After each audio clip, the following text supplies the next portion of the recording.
Vamos começar agora a oitiva do segundo termo, produção do segundo termo de depoimento, o senhor Lúcio Bolonha Funaro, colaborador, aos dias 22 de agosto de 2017, aqui em Brasília, na sede da Procuradoria-Geral da República. Estão presentes eu, procurador da República, Anselmo Henrique Cordeiro Lopes, o promotor de justiça Sérgio Bruno Cabral Fernandes, as procuradoras da República Sara Moreira de Souza Leite e Luana Vargas, bem como o delegado de Polícia Federal Marlon Oliveira Cajado Santos. O senhor Lúcio está acompanhado de suas advogadas, a doutora Maria Francisca Santos e Jéssica Alves de Moraes. Senhor Lúcio, o senhor é colaborador aqui do Ministério Público Federal, da Polícia Federal, firmou a sua colaboração premiada e conhece seus deveres de falar a verdade vinculados a este acordo.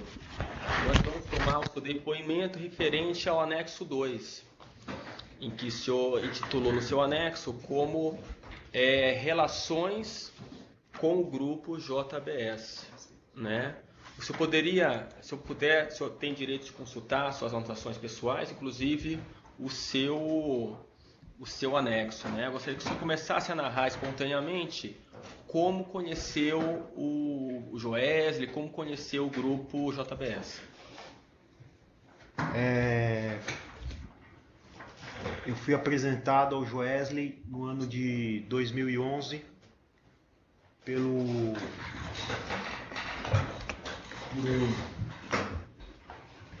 um empresário de Andradina que chama Paulo Sérgio Formigoni de Oliveira, que era sócio do Grupo Bertin, ou é sócio do Grupo Bertin. Em 2009 eu tinha feito uma operação para o Grupo Bertin de financiamento de termoelétricas via o FIFGTS para uma empresa que o grupo tinha, que atuava na área de infraestrutura, que chamava Nova Cib. Só uma pergunta, qual é o nome da pessoa que o senhor falou? Paulo Sérgio... É Paulinho, né? Paulinho de Andradina é o apelido dele. Certo. Paulo Sérgio. Paulo Sérgio de Oliveira Formigoni. Certo. Pode continuar. Em 2011, a Eldorado estava em fase de construção e estava em fase de captação de dinheiro. E uma das opções que o Joesley tinha era fazer a captação do dinheiro através do FIFGTS. Certo. E ele tinha feito... Só um segundo, ele está registrando aqui, não? Aqui, tá aí, né? Certo, pode continuar. E ele já tinha feito uma proposta no FIFGTS, através da Viter, e a proposta não andava, estava parada lá. Era uma proposta para financiar a parte de saneamento, energia e de porto. E não andava.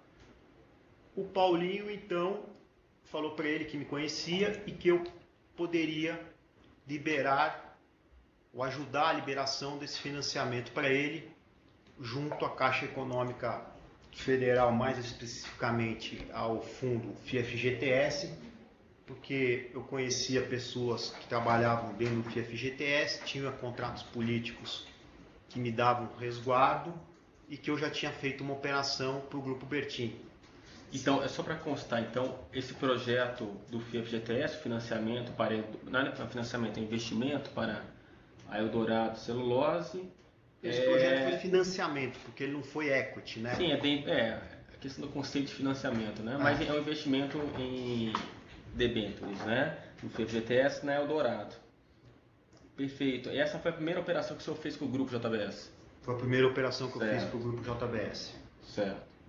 E as tratativas foram com o Joesley e com... Aí eu fui nessa reunião com o Joesley, no escritório da JBS, e com o Paulinho de Andradina. E eu conversei com o Joesley lá durante uma hora e pouco.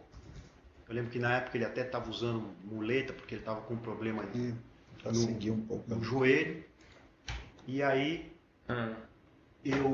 durante essa reunião com ele, ele começou a me sondar como é que era os meus contatos políticos, quem eu conhecia, por que eu tinha essa influência no FGTS. E no final da reunião ele falou, olha, eu gostaria de jantar com esse vice-presidente da Caixa Econômica que cuida da área do FGTS, que era a Vifug, Sim. que você e o teu grupo de aliados políticos indicou, que era o Fábio Cleto. E eu falei para ele que não tinha problema e marquei um jantar na minha casa junto com ele e com o Fábio Cleto para dali a alguns dias. Lu, só para a gente poder constar aqui, seria bom que o doutor Cajado tentasse ler e verificar se realmente está batendo até agora o que o senhor mencionou e tá. O que consta aqui. Então, vamos só subir um pouco aqui. Então, consta aqui que no primeiro semestre de 2011, o depoente conheceu os executivos do Grupo JBS, através do Paulinho, de Andradina. Tá. Isso. Que ele era sócio da família Bertinho, Paulinho. Tá, que foi, o primeiro encontro foi na própria JF, estava na JBS. Na JBS. Não existia ainda a JF. Não existia a Road ainda, né? Se existia, não era um negócio de porte, entendeu? Ela não tinha um escritório próprio, nada. Que foi essa reunião foi numa sala anexa à de Joesley, é isso? Era como se fosse um bar, assim, numa sala anexa, como se fosse um bar para fumar charuto, entendeu? Tá. E aí você mencionou que ele estava com problema ortopédico naquela época. Isso. Tá. E por isso estava de muleta, certo? Isso. A reunião, o motivo foi justamente para ajudar nessa liberação.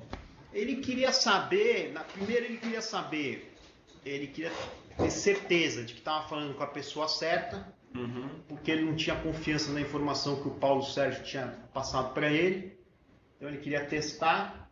E segundo, ele queria saber como é que faria para continuar dar sequência ao projeto que ele queria de financiamento da Eldorado. E o Paulo Sérgio, ele disse então que quando ele apresentou o Joesley ao senhor, ele disse...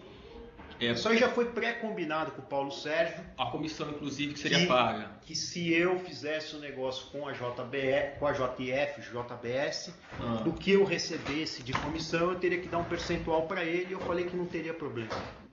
Tá. E paguei esse percentual para ele. Perfeito. Nessa reunião em 2011, né, ele explicou que precisava da liberação de um recurso, não é isso? Um recurso deixa eu Ele não sabia direito explicar o que estava acontecendo, ele não tinha muito essa noção. Ele falou que tinha um projeto no FGTS, não sabia explicar em que pé estava o projeto. Tá. Ele deu uma noção vaga, não sabia nem o valor direito quanto era. E porque não era ele que cuidava dessa parte, na época ele tinha um executivo que cuidava dessa parte de financiamento para Eldorado, que era o Adésio Lima, e então ele não tinha todos os dados. Aí ele pediu para ver se eu tinha realmente a influência que eu dizia ter sobre o vice-presidente da Caixa. Então calma, então eu não sei se está em algum... Tá, então nessa reunião, né, ele fez as perguntas querendo saber do seu detalhamento, seu detalhe, seu envolvimento com a Caixa. Saber, com quem você tem relacionamento político. Falei, eu tenho relacionamento político com o Eduardo Cunha, tenho relacionamento político com o Henrique Alves, tenho relacionamento político com o PMDB da Câmara. Tá, aí foi aí que o senhor mencionou que tinha sido, que havia esse contato com o Fábio Cleto, que havia sido indicado pelo PMDB. Ele já sabia que a gente tinha o comando do FGTS pelo Paulo Sérgio Formigoni. Entre aspas, o comando, porque na verdade esse comando não existia. Esse comando na Caixa é difícil de você precisar quem tem o comando lá, porque é tudo colegiado. Mas o Paulo Sérgio tinha falado para ele, então ele queria ver. Dá para jantar com esse vice-presidente aí que o PMDB da Câmara indicou? Que na verdade não era o PMDB da Câmara, era o Henrique Eduardo Alves e o Eduardo Cunha, entendeu? Tá. E aí eu falei que dava, marquei um jantar e ele foi jantar na minha casa. Tá, e só para recordar, isso vai estar explicado em outro anexo, mas a indicação do Fábio Cleto, ele se deu por meio da entrega do currículo, não é isso? O Fábio Cleto foi indicado através... eu falei para ele, faz um currículo seu aí, me dá. E eu entreguei o currículo dele para o Eduardo Cunha. Que entregou depois? Para o Henrique Alves, que entregou depois para o Palocci e falou que era um pleito, que na condição de líder do PMDB, entregou para o Palocci e falou que era um pleito do PMDB da Câmara, que aquele currículo fosse colocado como vice-presidente da Vifug. Tá. E o senhor também, como vai explicar posteriormente em outro anexo, tinha um relacionamento próximo com o PMDB, com o Cunha e com o Henrique Eduardo Alves, né? Tinha. Tá. Vamos lá. Vou botar aqui. Certo. Indicação. Como? Será que parou a gravação? Dizendo que vai acabar 19h30, não estou. Ah, então dá tempo ainda, tá. Que horas são agora? São 18h46. Certo. Tá. Tá, e depois dessa conversa, né? Enfim. Não, isso aqui o senhor já mencionou, né? Que dessa indicação que foi feita. Aí tivemos jantar, o vice-presidente da Caixa compareceu no jantar. Qual jantar que o senhor menciona? Um jantar na minha casa, que o Joesley tinha pedido para ter um jantar na minha casa com o vice-presidente da Caixa, que era o Fábio Cleto, né? Sim. Ocorreu esse jantar na minha casa e depois desse jantar eu orientei o Fábio para que entrasse em contato com a equipe técnica da Eldorado para ver em que pé que estava o projeto da Eldorado dentro do FIA-FGTS. Então, nessa sequência, o senhor pediu para que Fábio Cleto recebesse o Joesley, executivos na Caixa, é isso? Eu não sei se o Joesley chegou aí ou se ele mandou primeiro os executivos. Mas o senhor pediu para que ele fosse recebido? Pedi que fosse recebido. Ele ou quem ele indicasse. Tá. E Certo. isso efetivamente aconteceu. Uhum. E depois que aconteceu, eu tive um feedback de como estava o projeto. Então, o projeto era um pleito no valor de 1 bilhão e 800 milhões de reais. Estava parado, porque era um projeto ainda que estava...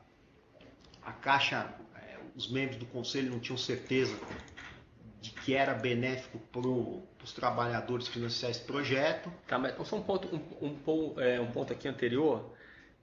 Nesse relacionamento, o Fábio Cleto ele passava informações privilegiadas ou não sobre o andamento desse projeto dentro da Caixa, é isso? Ele passava as informações que ele tinha acesso, que não eram informações que o público tinha acesso, entendeu? Entendi. Certo. E depois de 2012, teve um momento que se obrigou com o Fábio Cleto, né? Aí eu recebi as informações via o deputado Eduardo Cunha. Tá, perfeito. E o Margot também recebia o Margot alguma coisa? Margot, pouca coisa. Tá, pouca coisa, Muito né? pouca coisa. Até porque o Fábio, para atender o Margoto, também levava muito tempo, entendeu? Ele não respeitava o Margoto. Tá. Certo.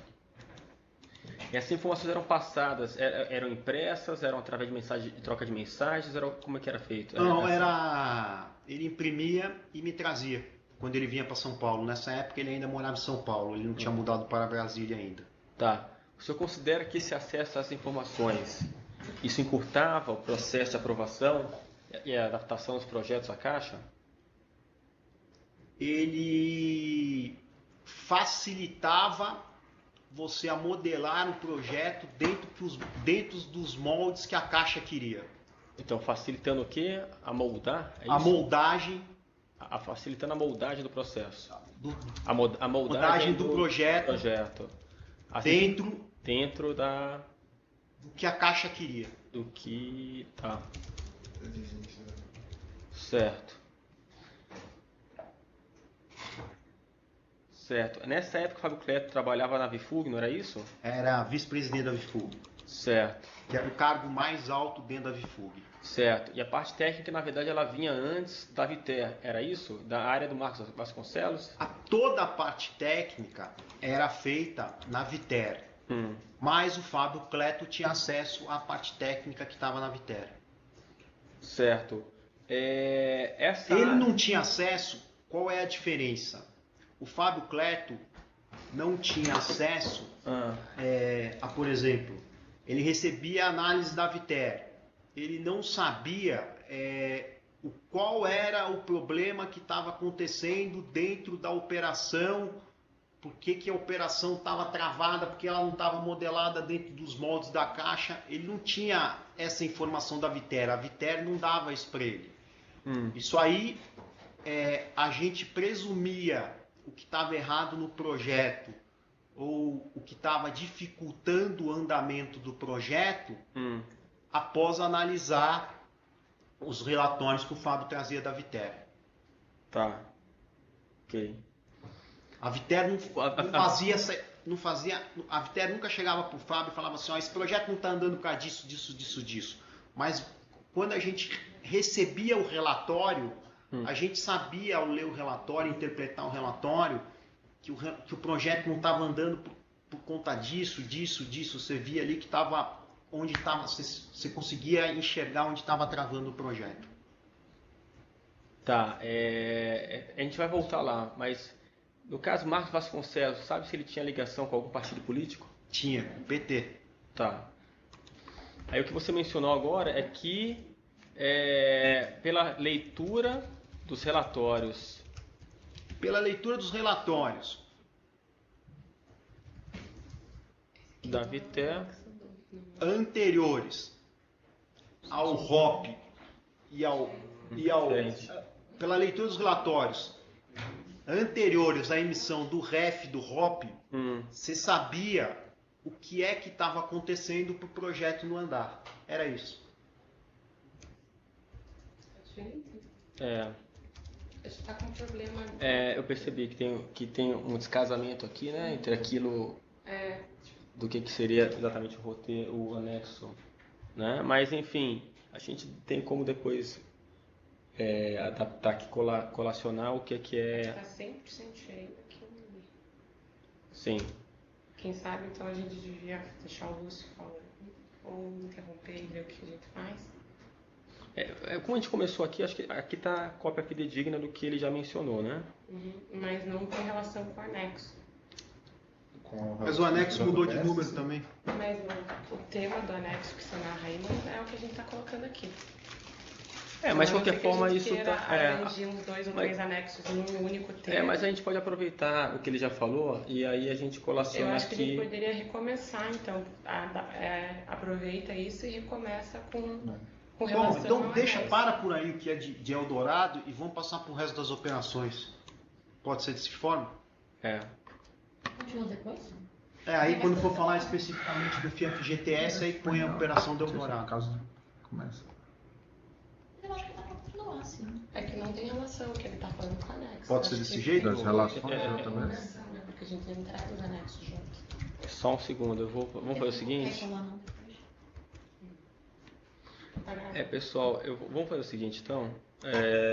Eu vou suspender por hora aqui a oitiva só para a gente tentar verificar O que está acontecendo? nosso roteiro, inclusive, de perguntas aqui relacionadas a esse anexo 2. O anexo está aqui.